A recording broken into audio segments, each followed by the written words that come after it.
নমস্কার বন্ধুরা, চলে এলাম একটা নতুন রেসিপি নিয়ে। রুই মাছের তেল ঝাল।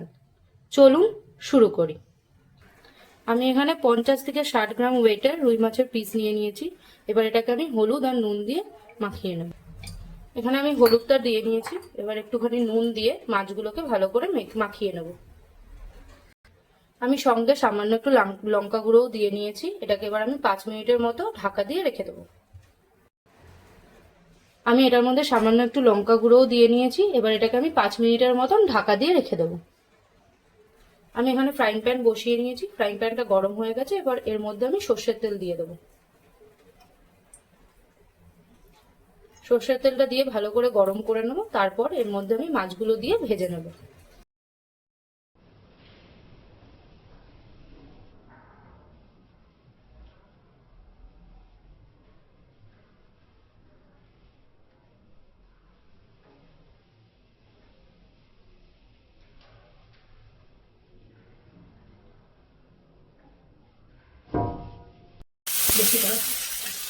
আমি মাছগুলোকে উল্টে পাল্টে কড়া করে ভেজে নিয়েছি। এবার মাছগুলোকে আমি তুলে নেব।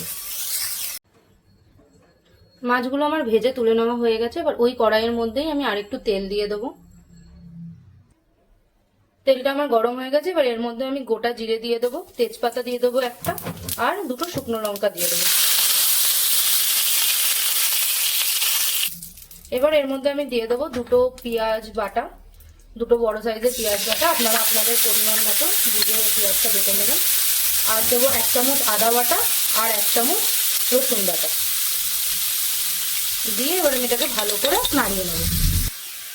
আমার পেঁয়াজ আদা রসুনটা মিশিয়ে নেওয়া হয়ে গেছে। এবার আমি এখানে একটা টমেটো বাটা দিয়ে ভালো করে মশলাটাকে কষিয়ে নেব। এবার এর মধ্যে আমি কিছু মশলা দিয়ে নেব। প্রথমেই আমি দেবো হলুদ গুঁড়ো, তারপর দেবো হচ্ছে নুন, তারপর দেবো একটু জিরে গুঁড়ো, আর একটু ধনে গুঁড়ো, আর সামান্য লঙ্কা গুঁড়ো দিয়ে এটাকে ভালো করে আমি আবার মশলাগুলোকে কষিয়ে নেব। মশলাটা আমার ভালো করে কষে গেছে। মশলার গা দিয়ে তেলও ছেড়ে গেছে। এবার এর মধ্যে আমি জল দিয়ে দেবো।